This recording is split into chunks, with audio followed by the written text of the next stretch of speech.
Cyber Reapers. So, tonight or today, whenever, wherever you are, I would like to talk about a book.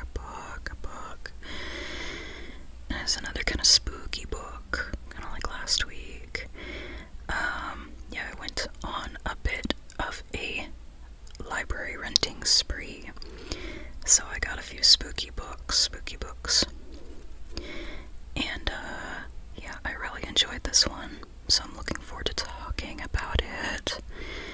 First, though, I just want to let you know that this weekend I'll be doing my first author event in person.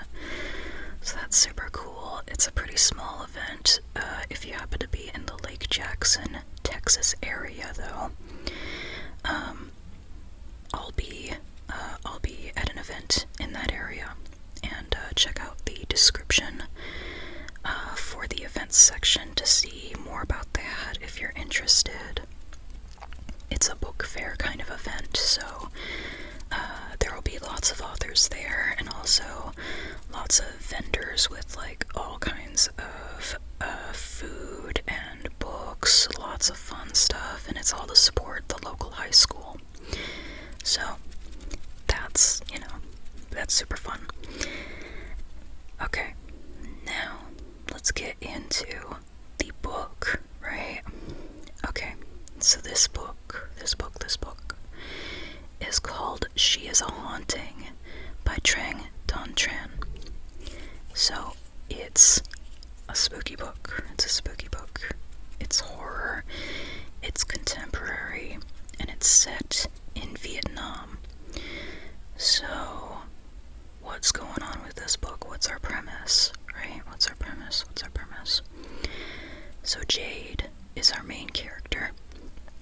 Now Jade is Vietnamese American, and her family is a little,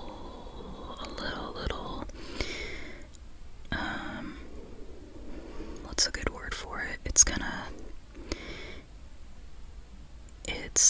trying to heal, but at the same time, it's just kind of a little too far gone with some relationships, namely between Jade and her father, because her father has been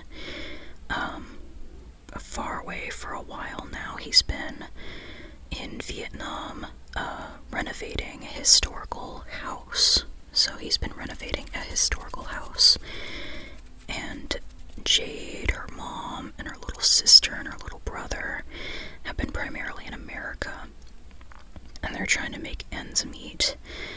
The father isn't providing a lot of monetary support, so just Jade isn't really feeling too good about her father at the moment. And the only reason she's spending time with her father now, though, is that Jade is about to enter college, and she needs tuition money.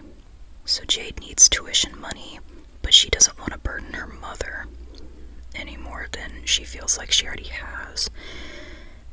But her father is willing to pay the tuition money as long as Jade and her younger sister come help renovate this historical house he's working on, because it's almost done and it's almost ready to start renting out. So, Jade's father says, spend 6 weeks with me here, and I'll give you the tuition money. So the only reason Jade is there is straight up for the money. She has no intentions of trying to fix the bond with her father. Her younger sister, though, doesn't know that's why they're there, and she thinks that they're trying to fix the bond. And so that's a bit of a family mess right there. So that's where we're starting, right? Let's add ghosts on top of that. Ghosts and bugs and rotting plants and rotting food. A lot of stuff that's like, you don't want to deal with that.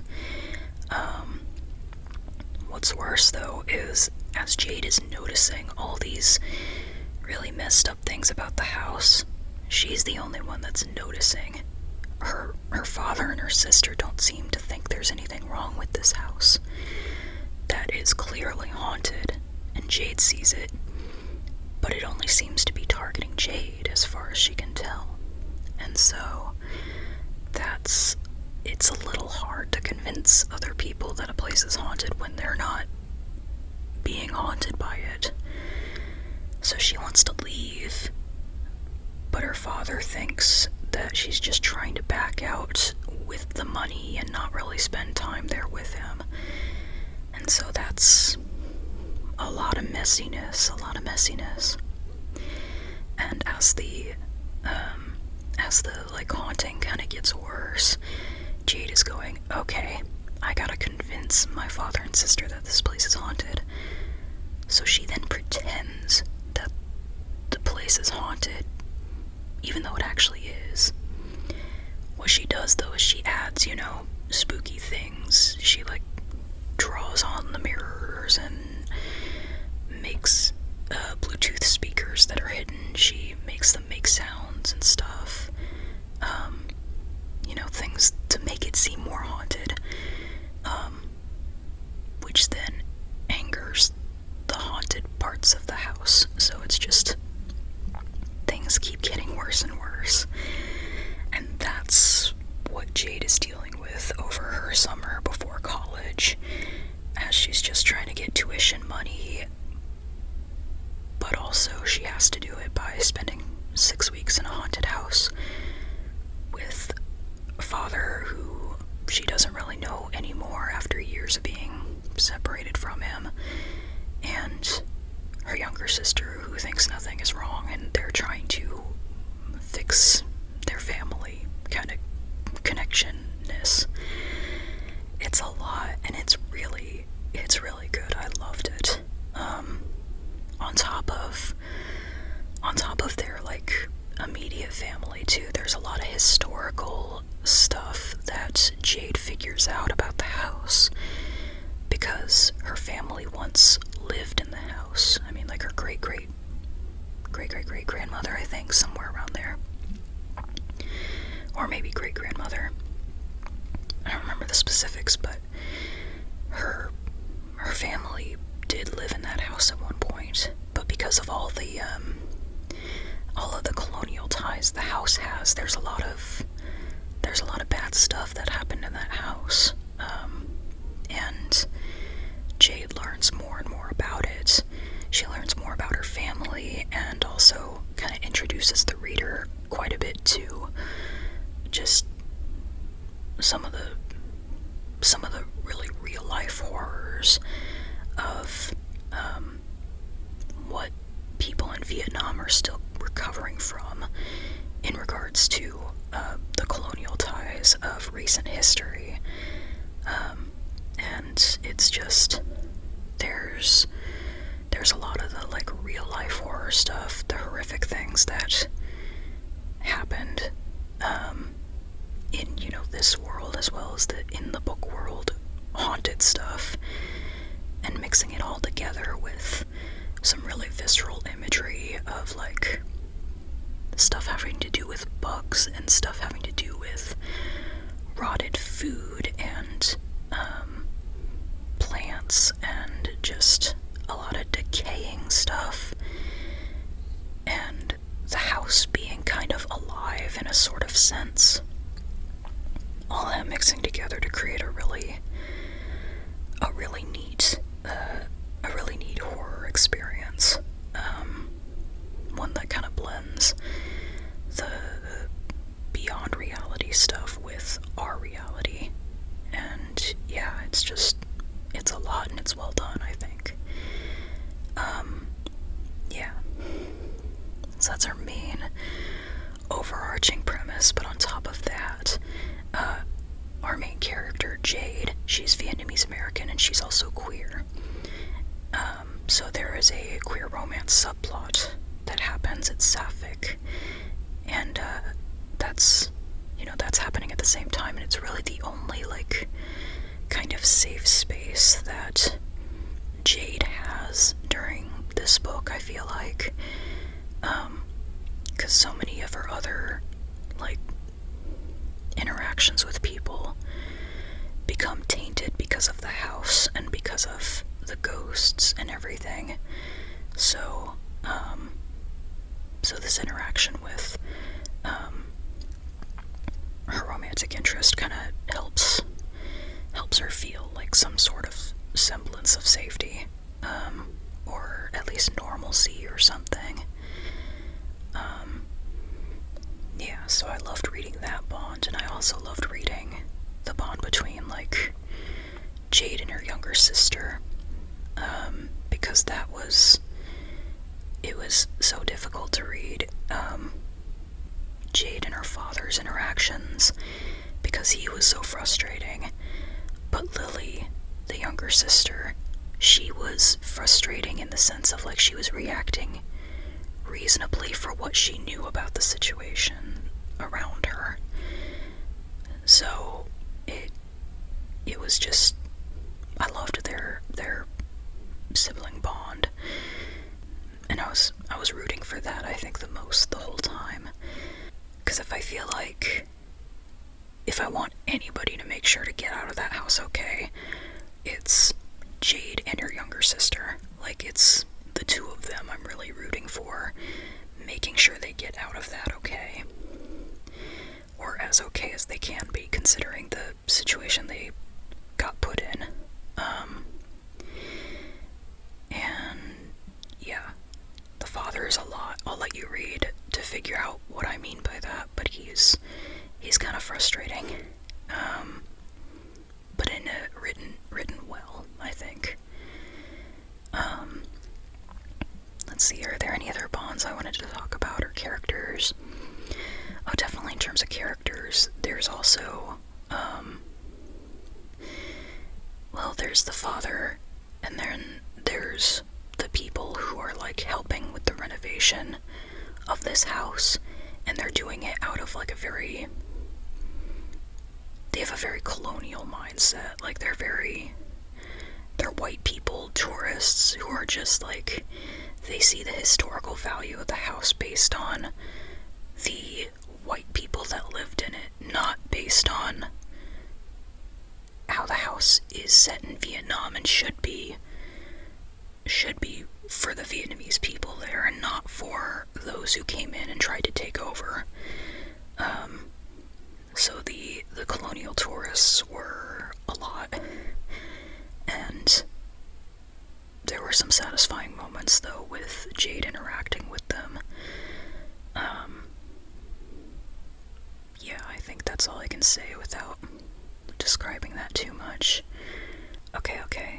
So it's been a few days since I read the book, so I want to make sure, like, I keep up with my notes of what I wrote down about what I wanted to talk about.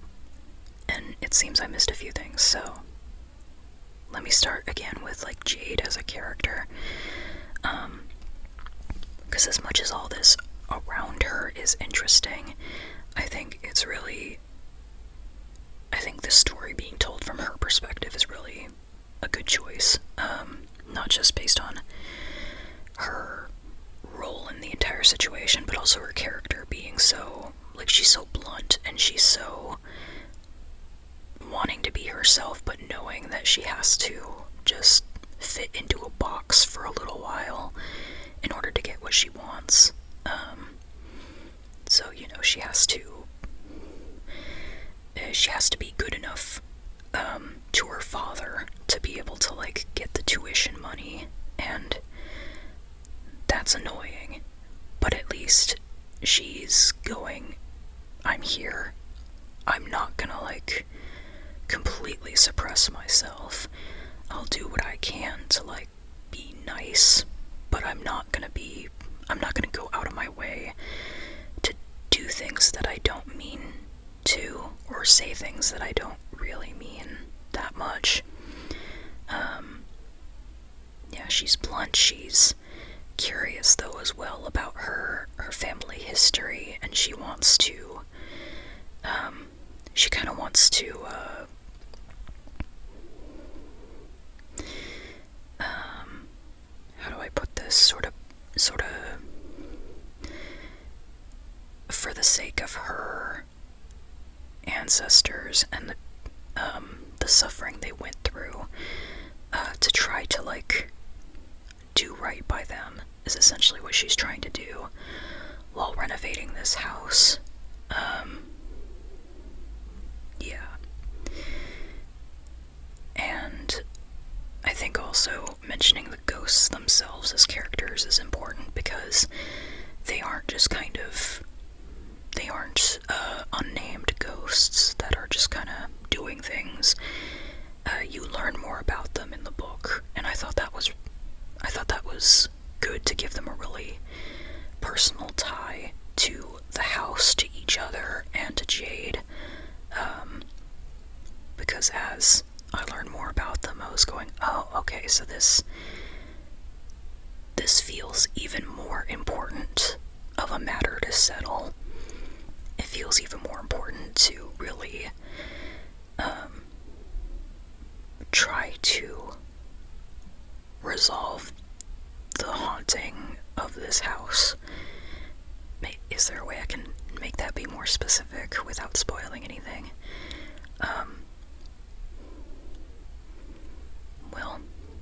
Some of the ghosts, you can see why they do what they do, and so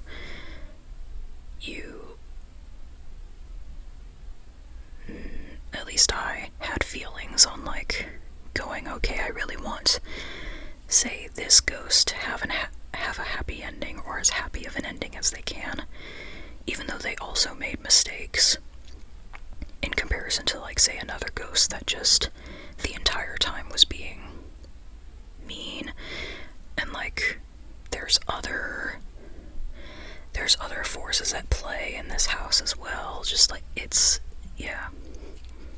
I think that's what I can say about it. There's kind of some complexity between the relationships between the ghosts and the living people that are in the house and working in the house. So all that put together creates an interesting web of dynamics and relationships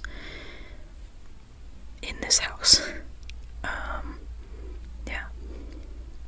And there's a very strong sense of place that I appreciate in this book, because not only is the house really its own world, but outside of it as well, really connecting to Vietnam and having so many Vietnamese phrases and words in the book as well. I really appreciated that. I will say, though, I did have to look up quite a bit, because some things just weren't in the dictionary thing on my reading app. So there was a lot of copying and pasting. You can understand the book perfectly fine, though, without looking up the words. I was just curious about the specifics, because sometimes the context didn't entirely define what was being said. But, like, overall, you can definitely follow the conversation. And yeah, I enjoy that, especially when there are words or phrases from other languages in books. I love being able to learn more, and be able to tie it to a specific, like, learning experience. So if I read something in a book, I'm more likely to remember it than if I just study that word outside of reading it, I guess, if that makes sense. So, yeah. And I think, let's see, was there anything else to mention? Yes, about the representation. I think I started by saying, like, Jade is, our main character, Vietnamese American, and she's queer. And also, our love interest in this story is Vietnamese, and she's bilingual. She knows English and Vietnamese, and she's also queer. And most of the cast is Vietnamese or Vietnamese American, with a few exceptions of white people who are like investors in the house. But yeah, overall it's Vietnamese cast. So looking at my notes, I actually covered everything now. Okay. So that's neat. Yeah, this book was... It was just a neat experience, and I think the ending was satisfying as well. I think pretty much all the books I read that I rate 5 stars, the ending is satisfying, but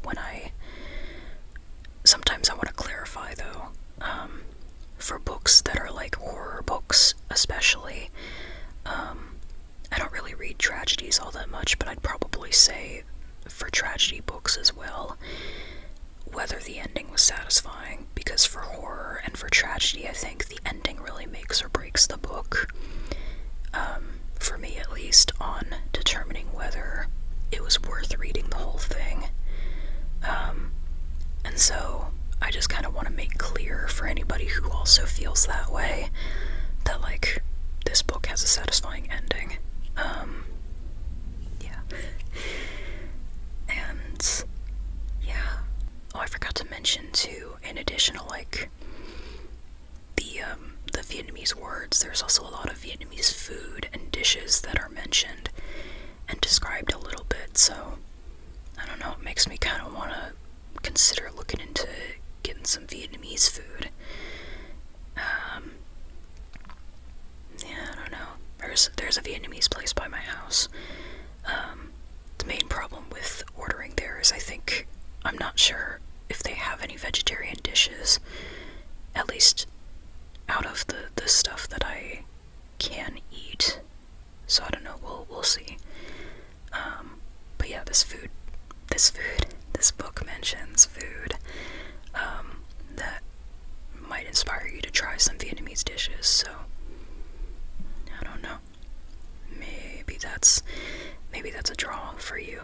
I like books that mention food that I haven't, like, thought about in a little while. 'Cause then I'll go out and try to find it or try to make it. Yeah. Recently I've been into eating tteokbokki because of that. Because of a Korean book I read kind of recently, maybe a couple months ago. But I've been getting that more lately because the book reminded me of it.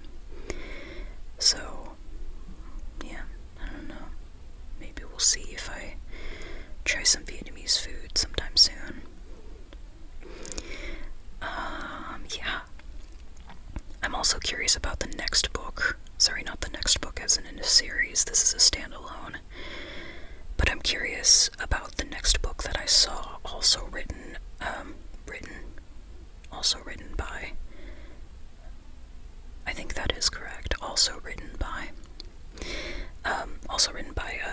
Trang Thanh Tran, and that looked like another horror, so I might try to see if I can rent that out at the library. Yeah.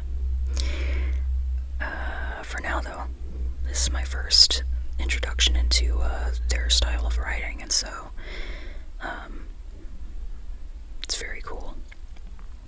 Also, the author uses they, she pronouns, so if you're looking for a non-binary author to support, just heads up. So, I think that is it. Thank you so much for listening. You are an awesome listener, and I hope that wherever you go next, whatever you do next, that it is fun and or relaxing and or worthwhile to you, and ideally all three.